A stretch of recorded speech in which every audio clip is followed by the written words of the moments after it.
Hey folks, just a quick heads up, I got a new PC, which is rad. I'm looking forward to playing all new games at all new frame rates and resolutions. Because of this though, I had to reinstall all my programs for recording.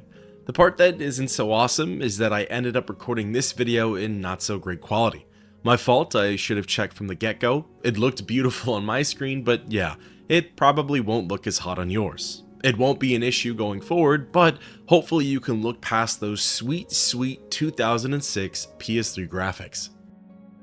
Some of the first NPCs that we get to see in Oblivion are agents of the Mythic Dawn. As the future hero of Kvatch is escaping through the Undercity with the Emperor, these hooded figures emerge out of nowhere and start attacking. Trying to take them on yourself proves to be futile. It's really only through the help of the Blades and even Uriel himself that you stand any chance. None of us can lie though, at first impressions, these guys are kinda cool. Or maybe the correct term is badass. Their ominous red robes, a strategic and coordinated ambush, assassins posted at every corner, and best of all, the bound mace and armor. I think many fans, including myself, can all agree that we should have been able to use that spell. I don't know how, I don't know when, but Bethesda should have put it somewhere in the game for us to come across and learn. Either way, before I digress further, what makes a Mythic Dawn agent? Apart from believing in the lies coming from Mankar Cameron and Mehrunes Dagon, the wicked ability to conjure unique armor, and an undying hatred for the Third Empire, what else is there to it? Furthermore, what are these cultists actually capable of? They did topple the Septim Dynasty, which is obviously noteworthy, but can they complete one of the game's various storylines? That's the question that I'd like to see answered. In today's video, I'm going to build a Mythic Dawn cultist and run through the arena questline featured in the Elder Scrolls 4 Oblivion. My objectives are to see what goes into creating an Agent of Chaos, what kind of build are we looking at, do I have to make any tweaks to them, and how will they fare in the arena. If that sounds interesting to you, then sit back, relax, and enjoy a tale from the Elder Scrolls. First things first, I needed inspiration. I needed to see the Mythic Dawn up close and personal. The best way to do that is to run through their respective missions in the main questline. Obviously, I wasn't going to play through every single one, but the tutorial would be a nice start and the Lake Arius Caverns would be a great touch. Plus, from the tutorial, I really get to hone in on my build. For starters, I decided to make my cultist a Dark Elf. Mythic Dawn agents, assassins, and acolytes come in all sorts of shapes and sizes. Really, the only races I haven't seen in their ranks are the Beastfolk and Orcs, although I'm sure they're out there. I decided to go with a Dunmer, mostly because I felt like it, but also because of their natural talents with destruction magic. Destruction would end up being the bread and butter of this build, along with conjuration. Traveling through the Sanctum, natural caverns, and sewers, I got up close and personal with my role models. I watched them die from just about every angle. The best notes I could take here were flop to the ground after 2 to 3 hits. Not very useful for the arena, but hey, research is research. Eventually, it came time to pick my birth sign. This one I didn't really have to be that strict with. Other than their unique conjuration spell, there's no obvious signs of hidden powers with the cultists. Because of that, I went with the sign that I thought would have benefited me the most for this run, and that was the mage. For the spells that I'd be casting, I needed all of the magicka that I could get. After picking my star sign, I continued to watch my brothers in arms get slaughtered up until they started to turn their attention onto me. Not being able to handle the smoke, I moved on to the greatest moment in Mythic Dawn history, the assassination of Uriel Septim VII. One swift slash with a bound dagger, and that was it. The Septim Dynasty was finished. I could only hope to bring the same kind of glory to the cult through becoming the grand champion of the arena. I think it comes pretty close. From there, selecting my character's class is where everything really starts to come together. The Mythic Dawn NPCs are separated into 3 different builds: acolytes, agents, and assassins. I decided to go with the agent build, mostly because the other 2 have sneak as a major skill, and that wasn't going to do me any good in the arena. So, mirroring the agent specs, I chose a specialization in magic and picked strength and intelligence as my favorite attributes. Then I selected athletics, block, hand-to-hand, heavy armor, conjuration, destruction, and restoration as my major skills. Honestly, most of these are pretty solid picks to have in the arena. Athletics will help me flee from battle, block and heavy armor are great for delaying the inevitable, my death, Hand-to-hand, conjuration, and destruction will give me a fighting chance, and as for restoration, well, I didn't really use it that much. I'll explain more later, but for now, it's off to the big leagues. Wanting one last look and feel for my guildmates, I decided to make a house call at the Lake Arius Caverns. This way I can see how they fight, their go-to attacks, and their overall levels. Honestly, I was less than impressed, but that's what you get with some incompetent cultists. The assassins, agents, acolytes, and guards, a sect of the cult that doesn't have their own unique build, all have slightly different combat styles. While you can see it in game, I got a better look at it through the unofficial Elder Scrolls pages. The assassins, guards, and agents can all conjure bound armor and maces. Meanwhile, the acolytes tend to rely on constant gear such as daggers, short swords, and maces, and they usually stick to their Mythic Dawn robes. As for destruction magic, the acolytes, guards, and assassins all know either spark or shock. The agents don't cast spells and resort to just swinging their bound maces. The thing that all of the cultists have in common though is that they tend to carry a random potion on them. As for my character, Dun and Dunmer, I'm going to take the liberty and give them the best of all worlds. He'll use shock spells, he'll conjure a bound mace, and he'll be able to consume one potion per arena fight. While it'd be on brand to wear the robe the entire time, that unfortunately won't fly with Owen. So, because of that, I'll just equip the hood and pretend that the heavy raiment is my conjured armor. With the Mysterium Xerxes in hand, bringing obvious glory to the Mythic Dawn, let's travel over to the capital and get this show on the road. So, Dun and Dunmer ended up going through a few renditions. Typically, when I do these challenge runs, I tend to stay at lower levels. Because of that, I find that I have a pretty easy time rolling through most of these matches. In order to offer a different experience though, not only for you folks, but for myself, I started out by tweaking some of my character's stats and skills. Don't worry, this is not the final model for my playthrough, it was more so just a detour. I was trying to figure out where I wanted him to be at. After thinking about it for some time, these were the levels that I landed on. Using console commands, I moved my Dark Elf to level 5 and bumped his health to 130, Magicka to 180, and Fatigue to 190. As for attributes, Strength went to 55, Intelligence was 40, Willpower was 45, and Endurance was 50. Then for major skills, Block went to 36, Hand-to-Hand landed at 40, Heavy Armor was at 38, Conjuration went to 50, and Destruction moved to 50 as well. Basically, I needed Conjuration and Destruction to be above certain levels in order to cast my desired spells. Furthermore, I made sure that I had the Magicka to effectively cast said spells. I didn't want it to be where I'd let off one spell and that was it. But I also wanted to make sure that I was playing fair and that I couldn't abuse my Magicka.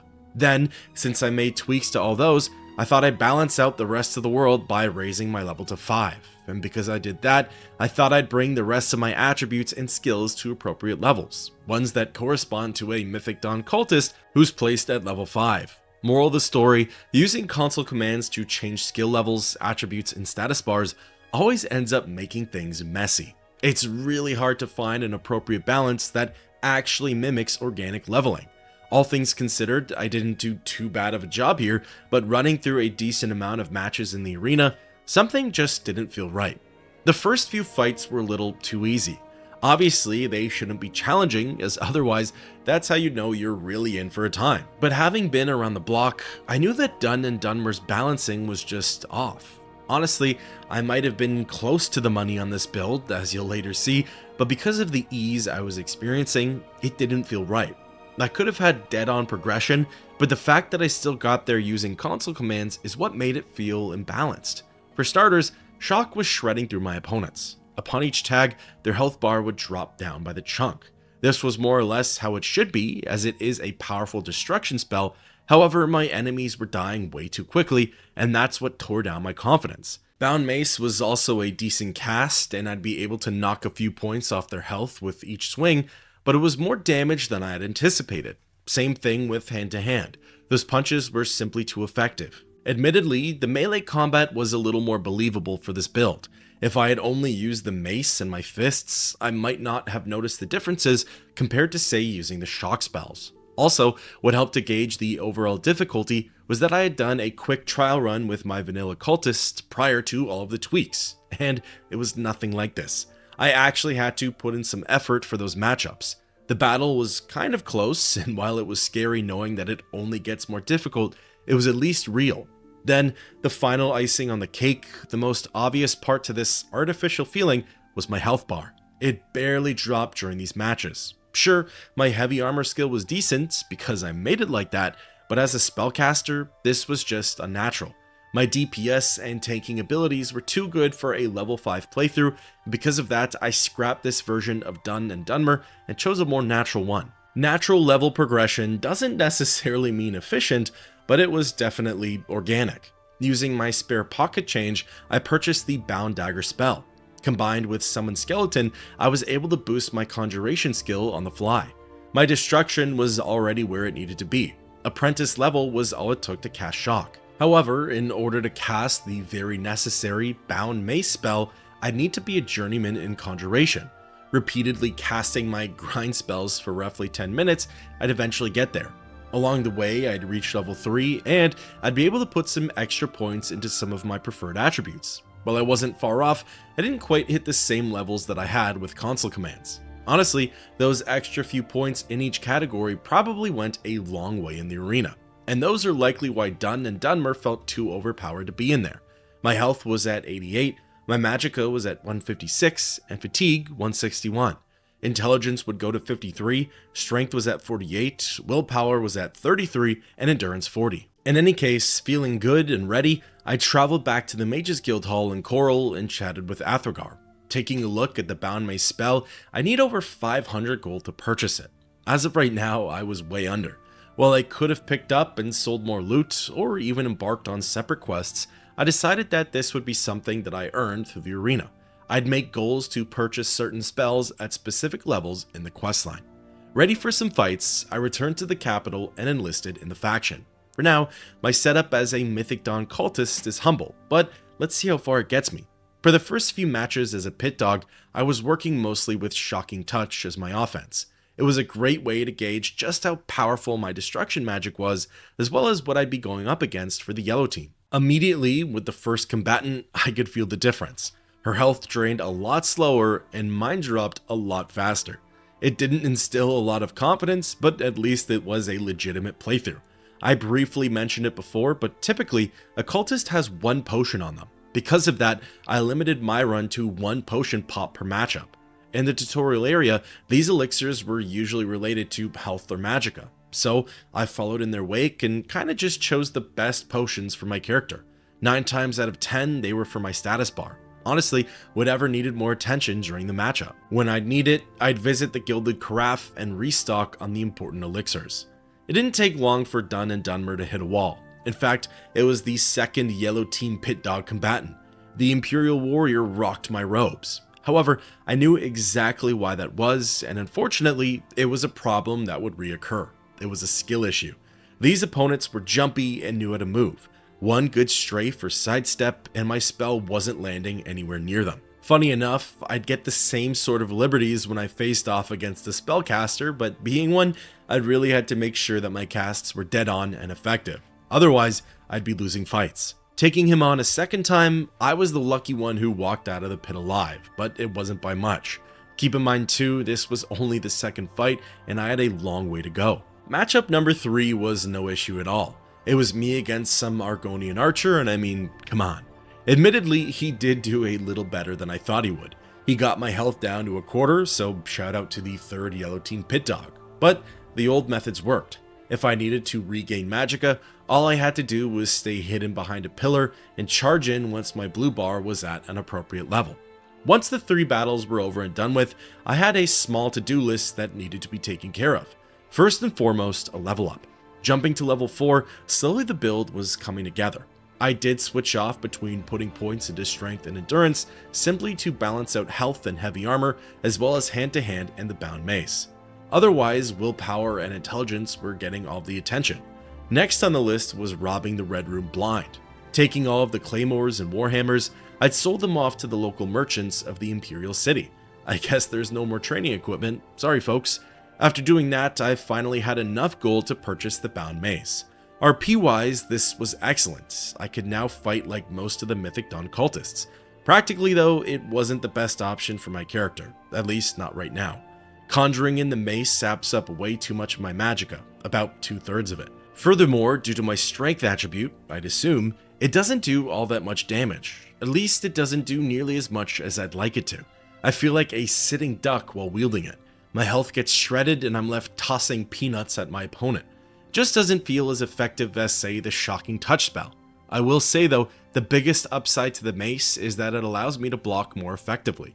I'm able to stagger my opponent, and in doing so, I'm free to get a few licks in between their attacks. For now though, destruction seems to be the way to go. Facing off against the Wood Elf Sisters was probably my biggest eye-opener yet.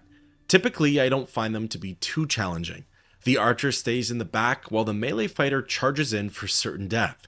It's relatively easy to deal with them one after the other. However, after trying the fight twice, albeit not a huge number, I decided that it was finally time to cash in on a better shock spell. In fact, the shock spell sold at the Skingrad Mages Guild Hall would be my target. As of this moment, I was still 100 or so septims shy, but that wouldn't be a problem.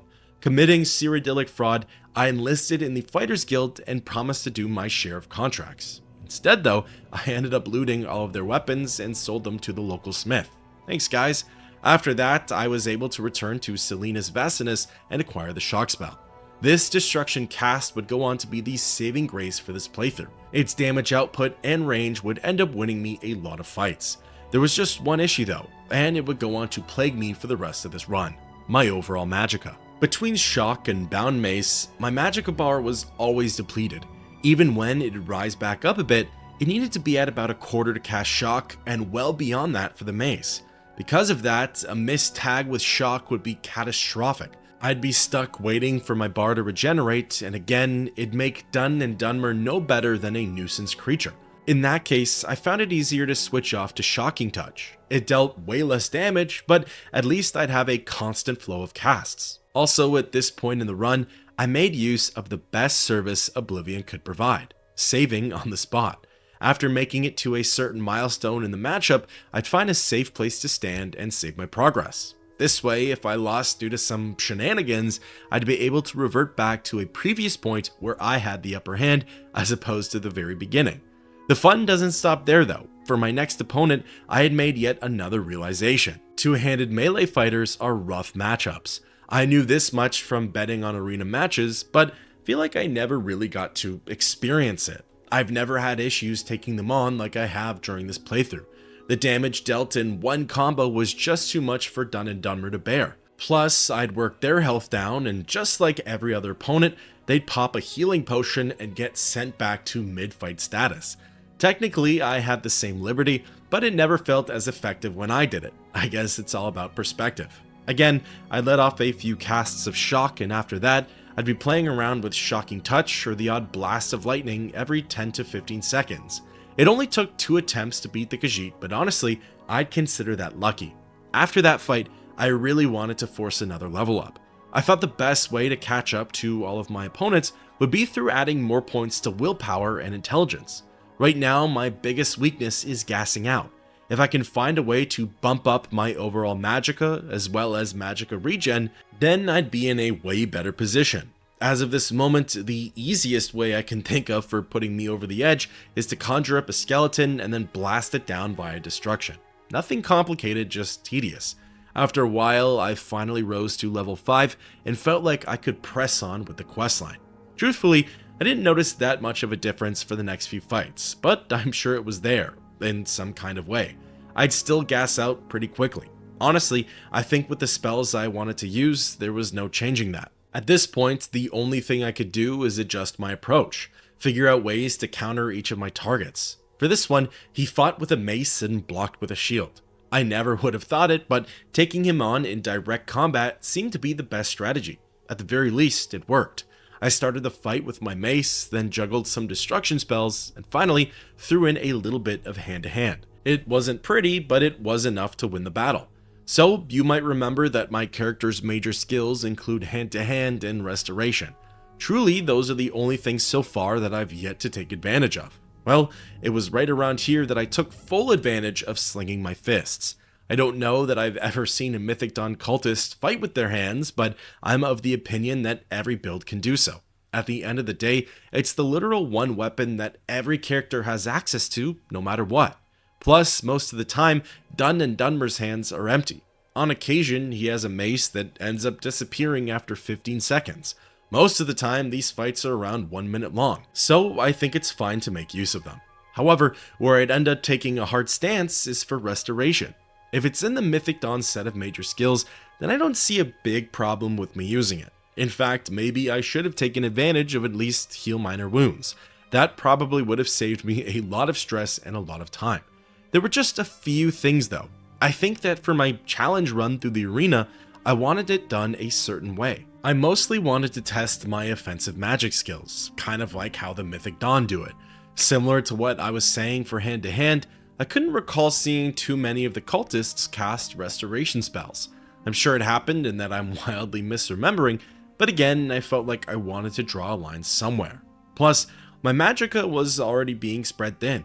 Adding another spell into the mix would have likely led to more complications. Furthermore, I do take some liberties in the later matchups. I added some spells to my arsenal that I don't think many of the Mythic Dawn members would have used before, but I promise they're nothing too crazy or too far off the beaten path. I'll get to those when they come up in the story. In any case, after a string of successful first try battles, I've finally hit another wall, aka a two-handed melee fighter. This one was an orc with an axe, and he proved to be quite the challenging foe.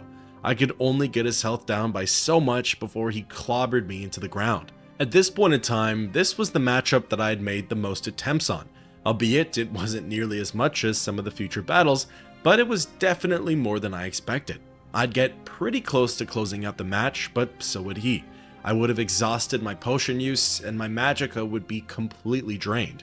Often, all it took was one decent combo on his end to shut the whole thing down. I never lost hope for this fight, but things were looking bleak at one point. Through luck, timing, and perseverance though, I was able to just barely make it out of there and live to fight another day. To be honest, I was a bit surprised that I was having this much difficulty early on, although I suppose it does make sense. Most of my level ups have come from Conjuration, a skill that I barely use. Because of that, Destruction, Hand-to-Hand, Heavy Armor, and Block have all fallen below the standard. I shouldn't be level 5 with my current loadout and build. The world got scarier while I ended up staying the same. My defense and offense isn't on par with everyone else's. Considering I'm mostly relying on my destruction magic, it really should be at a higher level. Furthermore, I'm only using the same set of shock spells. While they're decent, it doesn't give me a good gauge at the rest of the world of destruction. I will say this though, I do have one type of opponent that I know will be an easy win. Okay, technically two if you include archers, but if I'm ever going up against a high elf, I know right away that I'm in for a smooth ride. Their weakness to magicka is like music to my ears. I'm able to shoot them down in no time at all, and I usually don't even need to pop a potion or anything of the sorts.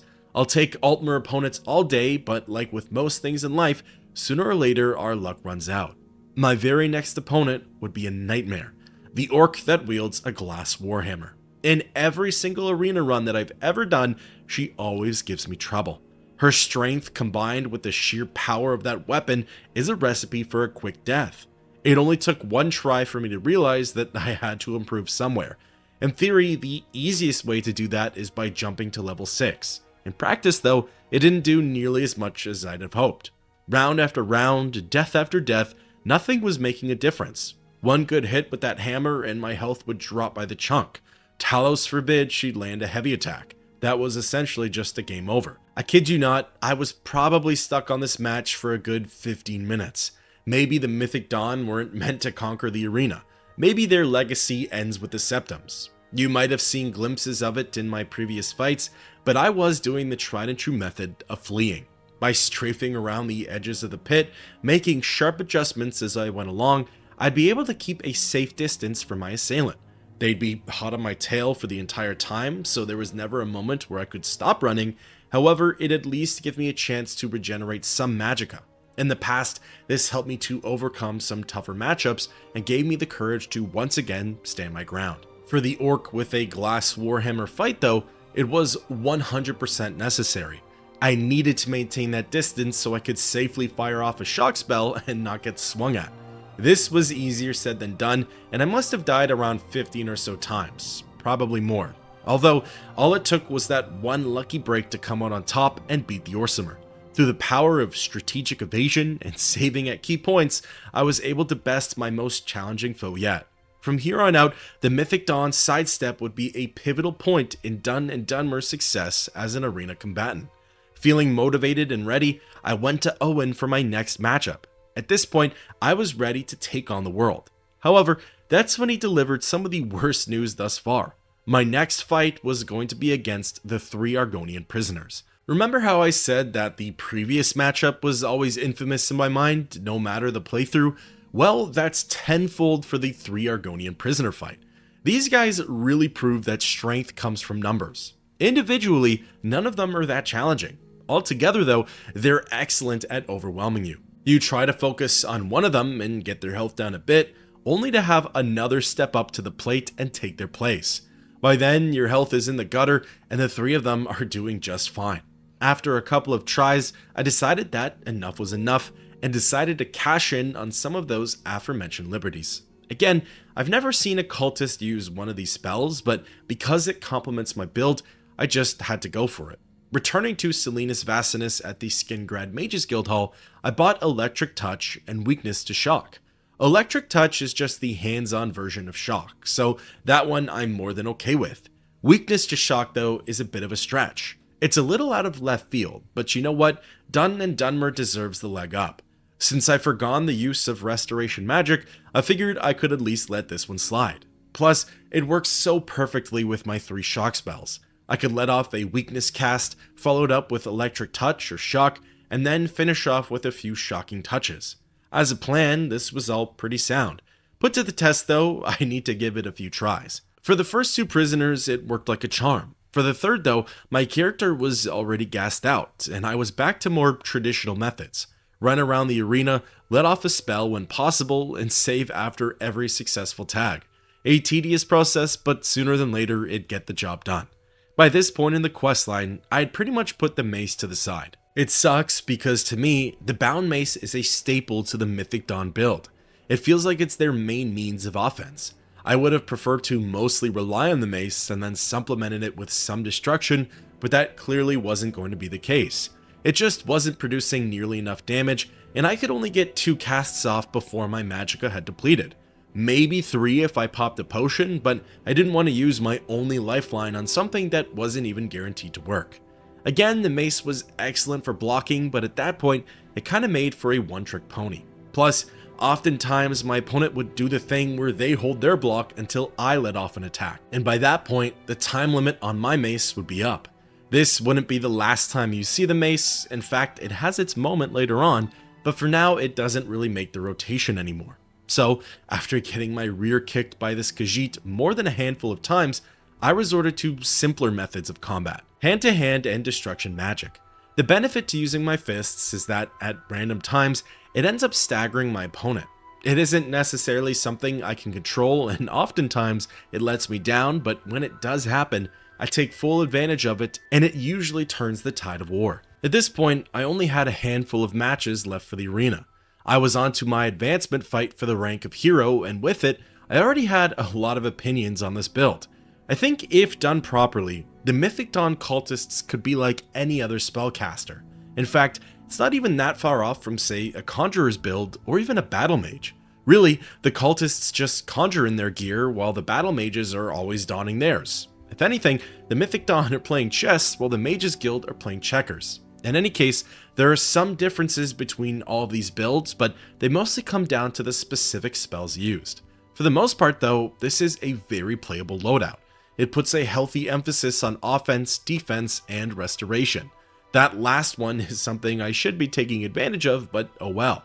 Plus, if you customize it and grow properly with it, you can end up with some seriously powerful skills. Technically, if you were to push past the quote Mythic Dawn limitations, i.e. only using the bound mace and shock spells, you could easily become a very powerful sorcerer. Bound armor, bound sword, and electrocution would take you an incredibly long way. Furthermore, if you expanded upon other destruction, conjuration, and restoration spells, well, let's just say the cult would be lucky to have you on their side and unlucky to have to fight against you. Where I find the problems lie though is in trying to mimic the Mythic Dawn build at an early level. I talked about it before, but I think that's why I'm having so many problems with the other combatants.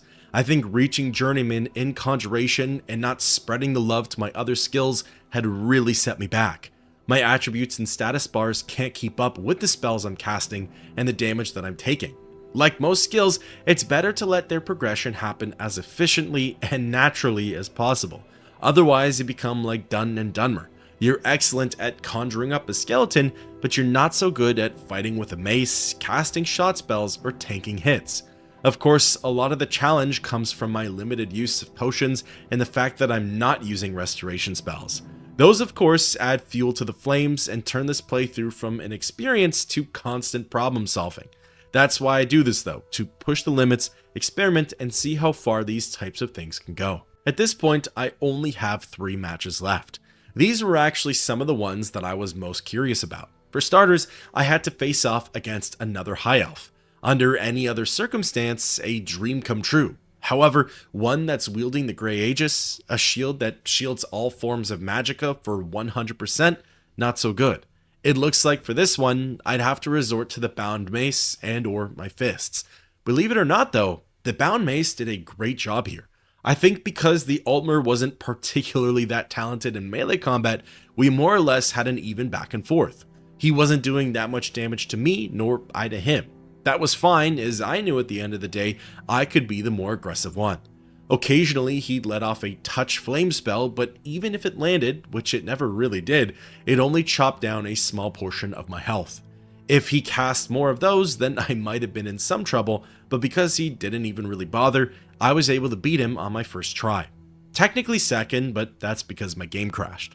Alright, then it was off to the quote semi-finals for Dun and Dunmer. I knew right off the bat that this one was going to be a nightmare. The 3 Argonian prisoner fight was horrific, so why wouldn't that be the case with the 3 yellow team trained combatants? Right away, I picked up on a pattern. The yellow team's champion would come racing over to my character, while the other 2 stayed back. This would result in the archer and spellcaster possibly aggroing onto Porkchop, while I was left alone with the melee fighter. At the end of the day, the yellow team champion was far more powerful than my character. In almost every scenario, there was no chance that I'd beat her. However, with that being said, in a 1v1, Porkchop could take every single one of the yellow team's combatants. That's what he did with the archer and spellcaster. The hope is that that's what he'd do for the sword fighter. The issue is that there was never a moment where she dropped aggro from me. The Nord was always focused on the Mythic Dawn wannabe. At this point, I had already used up my potion and had no clue how to get away from her. I was always 1 hit from dying, and I never had a chance to turn the fight around. I was so close from the save point, but I just didn't see a way forward, so it was back to the drawing board. However, I'd eventually strike gold using none other than the bound mace. It took me a while, but I realized that my role in the fight wasn't to be a DPS, it was to tank. Porkchop was the real killer here, and by playing my cards right, he'd be able to drop the yellow team champion before she could wreak further havoc. My defense wasn't spectacular, as was already demonstrated, but there were ways to make it a little better. For starters, conjuring in the bound mace and blocking would work wonders for preserving my health bar. After that, I'd have to pop a health pot just to really prolong my attempt. From there, all I could really do was hold up my fists and keep my opponent to a confined space. This way, Porkchop could efficiently work their health down. He was strong and hardy, but he didn't have much in the way of speed. Moving around too much would force the board to play catch-up, and that would always result in my death. A lot of stars had to align for this one, but at some point, that cosmic high five comes in and you run with it. Porkchop had defeated the spellcaster first, the second hardest NPC to deal with. Then he worked his magic on the yellow team champion and dropped her in the nick of time. From there, it was just the archer. For his attacks, all I had to do was sidestep. It was easy enough to work around his arrows, and all the while, Porkchop was delivering blow after blow. With fated breath, I watched on as the Dunmer flopped to the ground. This was it. I was now a champion and just had one more opponent in front of me, Agronak Gromalog. I've discussed it before, but the Grey Prince is always stuck at level 10. He could be the hardest opponent in the questline or the easiest. It all depends on when the player is running through the arena and at what level. For me, He wouldn't be as difficult to save the yellow team's champion, but this time around, I didn't have Porkchop to help me. I was all alone on this one. It was just the Mythic Dawn versus Gromalog. I had my spells, my one potion, and my fists. That was it. I'd have to make do, but considering I couldn't do that with the previous match, I'd have to see how things went for this one. Well, unsurprisingly, the Grey Prince kicked my teeth in at every turn. He was strong, fast, and had a lot of health. His longsword allowed for powerful and quick combos that were hard for me to counter. Even with my destruction spells, I had a tricky time bringing his health down. My magicka would get exhausted right out of the gate, and to be honest, I was tired of running. It was long and tedious to flee around the edges of the arena, waiting for a small opening to let off a singular spell. I didn't want that to be my legacy here, so I decided to grind some more in the Bloodworks and hit that final level up. Level 7 was no small number, and with the Grey Prince, considering he doesn't get any better, it'd go the extra mile. There was one small detail that I forgot about though, his gear. Sure, his stats don't improve, but his loadout does. The orc went from elven to Dwemer equipment, and honestly, I thought I really shot myself in the foot here. On my first try as a level 7 cultist, he cut me down in the blink of an eye. Regretting my choices, I buckled up one last time and put up the fight of my life. Honestly, while he did more damage via his sword, I think I finally found my stride as a caster. Letting off a weakness to shock damage spell and then a few shock spells, Agranak hardly stood a chance. His health dropped just as much as mine did, and considering I had the range, I'd say that I countered him here. There was some strategic backstepping involved, and I did pop a potion of sorcery, but all in all, the fight didn't last that long. I had topped out for this build and finally hit my peak, a little late, but better late than never, I guess. If only I could have seen what it was like on some of the other combatants, now that I felt my damage output was really where it needed to be. With Agranak dead, that was it. My mission was over. The Mythic Dawn had taken over the arena. With a Mythic Dawn agent stats and an Acolyte's loadout, I was able to conquer Cyrodiil. It wasn't easy, in fact it was hard, and there were plenty of times where I either wanted to pop a second potion or go out and buy some other spells. In fact, I had looked into enchanting my headpiece or even finding an enchanted piece of jewelry to wear. However, a combo of not being sure what I wanted and not sure if it's something that I'd actually want is what ultimately stopped me. Furthermore, I thought about using the permanent bound armor and weapons glitch for the mace. Considering the Mythic Dawn's weapons never really despawn mid-fight, I don't actually think it would have been a terrible thing to do, but yeah, clearly I decided against it. So, for the question, can you beat the arena as a Mythic Dawn cultist? The answer is yes. Yes you can, and you don't need exploits or console commands to get you there. All in all, the build is pretty solid. It's well-rounded for a battle mage, and if you level it properly, it can yield great results. Shock is the most effective elemental spell that you can use, as not many enemies and NPCs are resistant to it. Furthermore, the mace is great at inflicting normal damage, and the heavy armor stat should be great for providing you with extra resistances against normal attacks. I think where my issues stem from though were trying to hit specific goals early on in this playthrough. In my opinion, the bound mace is essential to the Mythic Dawn build, but I think that's what ultimately set me back. Without raising any of my other skills and only focusing on hitting new heights with Conjuration, I made my character imbalanced from the get-go, and it negatively affected my playthrough. Because of that, I hardly even used my bound mace, and it just made my experience all the more tougher. Imagine if I had just stuck with Shock and Bound Dagger. I could have stayed under level 3 and maybe had an easier time. Who's to say what would have happened with the Grey Prince matchup? That could have been something else entirely, but at least I would have been able to focus all of my efforts on that fight. I think if anyone were to try this build, it's best to reach those milestones organically, i.e. pacing those advancements and level ups. Also, take advantage of all your major skills. I'd imagine if an NPC has certain preferred skills, they'd more than likely use them. If I could go back, I'd probably use more restoration. Again, the whole experience would have been different, but that's something worth exploring. Thank you everyone for coming along this journey with me. Let me know your thoughts and ideas for future experimental runs down below, and until next time, keep on adventuring.